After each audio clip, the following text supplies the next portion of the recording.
Septembre 2023, Crimée occupée.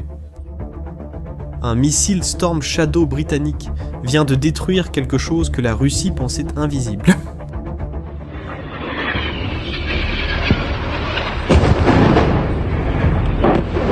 Ce n'était pas une cible militaire ordinaire. C'était le quartier général de l'opération la plus secrète de Poutine. Je parle du commandement de la flotte de l'ombre, qui déplace des milliards de dollars en pétrole illégal. À ce moment-là, Poutine pensait qu'il n'avait perdu qu'un seul bâtiment. Il n'imaginait pas que l'Ukraine venait tout juste de commencer. Parce que ce qui s'est passé après cette attaque a complètement changé les règles du jeu.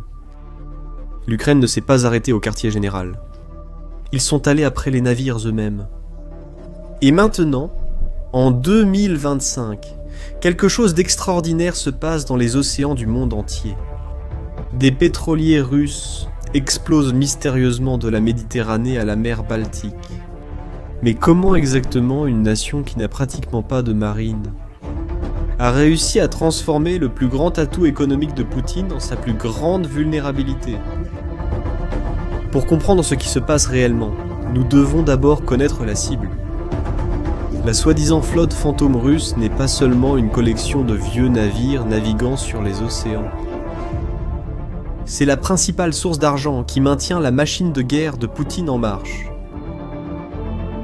Après que l'Occident a imposé d'énormes sanctions sur le pétrole russe en 2022, Poutine a eu un problème. Comment continuer à vendre des milliards de dollars de pétrole pour financer sa guerre? La réponse a été à la fois géniale et désespérée. Il a choisi de créer une flotte fantôme. Cette flotte est passée de moins de 100 navires à quelque chose entre 400 et 1400 pétroliers. Ce sont des navires qui opèrent dans l'ombre, utilisant de faux pavillons de pays comme le Panama, le Liberia et Malte. Ils pratiquent ce que les experts appellent la navigation trompeuse, éteignent leur système de localisation Global Positioning System quand ils ne veulent pas être repérés, falsifient des documents, changent constamment de nom et effectuent des transferts de pétrole en pleine mer pour dissimuler l'origine russe de la cargaison. Ce qui rend cette flotte encore plus préoccupante, c'est l'âge des navires. Nous parlons de pétroliers âgés de 20 à 25 ans, bien au-dessus de la moyenne mondiale de 13 ans. Ce sont de véritables bombes à retardement flottantes qui naviguent sur les océans avec un entretien douteux et une assurance incertaine. Mais les chiffres montrent pourquoi Poutine était prêt à prendre ces risques. Entre février 2022 et juin 2025, la Russie a récolté plus de 610 milliards de dollars rien qu'avec la vente de pétrole. Et la flotte fantôme a été responsable d'une part gigantesque de cet argent. En 2024, 83% du pétrole brut russe était transporté par ces navires illégaux. Pour Poutine, chaque pétrolier de la flotte fantôme représente des millions de dollars de revenus qui devraient être bloqués par les sanctions occidentales. Le problème, c'est que l'Ukraine le savait aussi. C'est alors que les Ukrainiens ont mis au point une réponse à laquelle personne ne s'attendait. Si l'Occident ne pouvait pas arrêter ces navires avec des sanctions, l'Ukraine les arrêterait avec des explosifs. Et l'arme secrète de l'Ukraine pour accomplir cet exploit a un nom et un prénom. Ce sont les drones navals Sibabi et Magura. Ce ne sont pas de simples jouets télécommandés. Le Sibabi mesure 6 mètres de long, atteint 90 km/h et peut transporter jusqu'à 850 kg d'explosifs sur une distance allant jusqu'à 1000 km.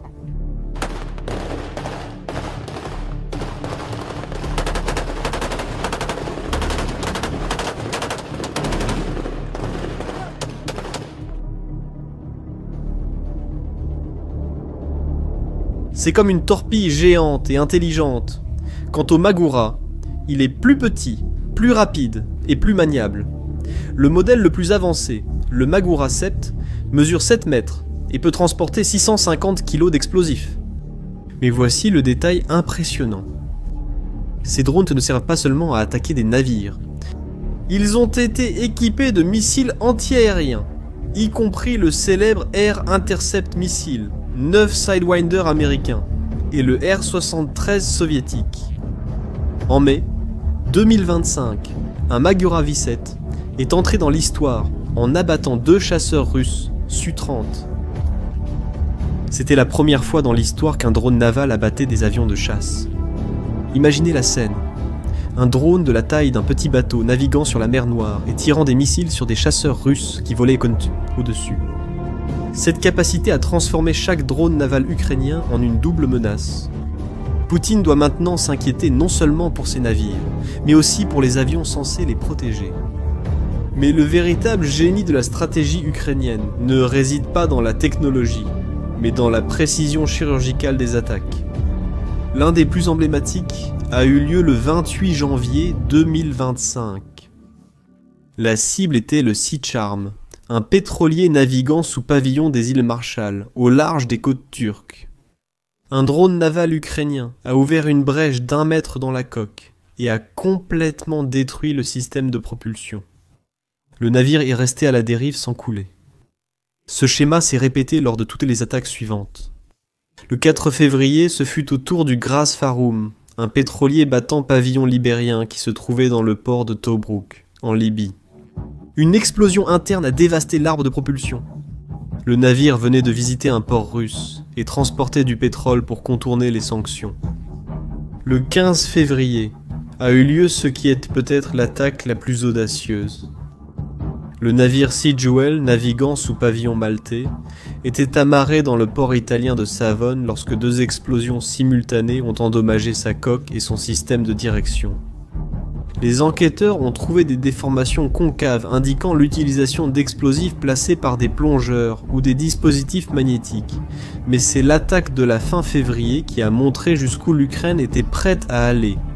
La cible était le Koala, un pétrolier battant pavillon d'Antigua et Barbuda. Et le plus impressionnant, c'était le lieu de l'attaque, le port d'Oust-Louga, en Russie, sur la mer Baltique. De multiples explosions ont dévasté les moteurs et le système de propulsion.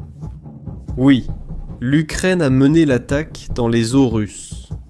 Le plus récent a eu lieu le 29 juin. Le Villamoura, battant pavillon maltais, naviguait près de Benghazi, en Libye, lorsqu'une puissante explosion a inondé la salle des machines et détruit l'arbre de propulsion ainsi que le système de direction. Dans toutes ces attaques, le schéma est identique. L'Ukraine vise toujours les systèmes de propulsion et de direction, sans jamais couler complètement les navires. Ce n'est pas un accident, c'est une pure stratégie. Premièrement, parce que cela évite les déversements de pétrole, qui pourraient provoquer des catastrophes environnementales et aliéner des pays neutres. Deuxièmement, cela permet à l'Ukraine de continuer à nier que c'était elle. Et, en fait, l'Ukraine n'a jamais officiellement revendiqué la responsabilité d'aucune de ces attaques. Troisièmement, cela crée un dilemme impossible pour Poutine. Si la Russie veut poursuivre l'Ukraine au niveau international pour ses attaques, elle devra prouver que les navires attaqués font partie de sa flotte fantôme. Cela signifierait admettre publiquement qu'elle utilise des navires sous fausse bannière pour contourner les sanctions internationales. En d'autres termes, Poutine s'est retrouvé piégé dans un piège dont il ne peut pas sortir. Mais l'impact de ces attaques va bien au-delà des navires individuels endommagés. La réaction internationale a été immédiate et impressionnante. Des pays de la mer Baltique, comme le Danemark, la Suède et l'Allemagne, ont commencé à exiger une preuve que tous les pétroliers transitant par leurs eaux disposent d'une assurance valide. Presque du jour au lendemain, l'interprétation du droit maritime est devenue plus stricte. Quant à l'OTAN, elle a lancé l'opération Baltic Sentry, une mission de surveillance utilisant des avions de patrouille, des navires de guerre et une nouvelle flotte de drones navals Sail Drone pour surveiller la flotte de Poutine en temps réel. Désormais, la mer Baltique est devenue une zone de surveillance militaire intensive, mais la réponse militaire n'était qu'une partie du problème.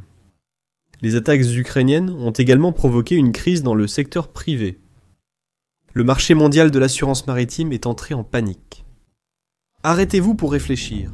Comment calculer le risque d'assurance lorsque des navires commerciaux peuvent être sabotés par des opérations militaires secrètes n'importe où dans le monde ? les compagnies d'assurance traditionnelles, qui couvrent 90% du transport maritime mondial, ont commencé à refuser d'assurer tout navire ayant des liens, même lointains, avec la Russie. Cela a forcé la création d'un marché parallèle de l'assurance avec des entreprises russes, chinoises et d'autres pays non occidentaux, offrant une couverture douteuse. Certaines de ces compagnies d'assurance ont été découvertes en train de délivrer des documents complètement frauduleux. Poutine doit maintenant faire face à des coûts croissants pour maintenir sa flotte de l'ombre en activité. Chaque attaque ukrainienne ne retire pas seulement un navire du service pendant des mois, mais augmente aussi de façon exponentielle le coût de l'assurance et de l'entretien de tous les autres navires de la flotte. Comme vous pouvez le voir, l'Ukraine a transformé la flotte de l'ombre de Poutine, qui devait être sa solution pour échapper aux sanctions, en un énorme casse-tête financier. Mais peut-être que l'aspect le plus impressionnant de cette campagne est la façon dont elle confirme une théorie militaire vieille de près de 200 ans. Au XIXe siècle, la marine française a développé la doctrine Jeanne-École, qui affirmait qu'une petite marine pouvait vaincre une grande en utilisant de nombreux petits navires rapides et bon marché contre les navires capitaux de l'ennemi. L'Ukraine applique exactement cette doctrine avec la technologie du XXIe siècle. Sans une marine conventionnelle, ils ont utilisé des drones navals à bas coût pour neutraliser un tiers de la flotte russe de la mer Noire. Ils ont maintenant étendu cette stratégie de la guerre militaire à la guerre économique, en attaquant les navires commerciaux, qui sont les véritables navires capitaux économiques de la Russie. Et l'avenir de cette guerre obscure sur les océans ne fait que commencer. La Russie a déjà commencé à réagir, en développant ses propres contre-drones navals et en utilisant des hélicoptères et des avions de chasse pour patrouiller les routes commerciales. Poutine pourrait même commencer à utiliser des navires de guerre pour escorter des pétroliers de grande valeur, augmentant ainsi considérablement le risque d'affrontement direct avec les forces ukrainiennes, ou même avec les observateurs de l'OTAN. Mais l'exemple a déjà été donné. D'autres pays qui exploitent de telles flottes, comme l'Iran et la Corée du Nord, étudient à la fois les vulnérabilités exposées par la Russie et les méthodes développées par l'Ukraine. Il est maintenant beaucoup plus facile pour les petits pays de causer de grands dégâts. En mer, l'Ukraine a prouvé qu'aujourd'hui, un petit pays doté de technologies intelligentes peut attaquer l'économie d'un adversaire bien plus grand, même loin de ses frontières. Poutine pensait que sa flotte fantôme était invisible. Et l'Ukraine, eh bien, ils ont montré qu'aujourd'hui, il n'y a plus d'endroit où se cacher dans l'océan. Maintenant, je veux connaître votre avis. Après tout ce que vous avez vu ici, pensez-vous que la stratégie ukrainienne d'attaquer directement les navires qui financent la guerre est au plus efficace que les sanctions traditionnelles de l'Occident? Laissez votre réponse dans les commentaires. Si cette vidéo vous a aidé à comprendre cette guerre sombre qui se déroule dans les océans, partagez-la avec vos amis et abonnez-vous à la chaîne pour plus d'analyses comme celle-ci. À la prochaine!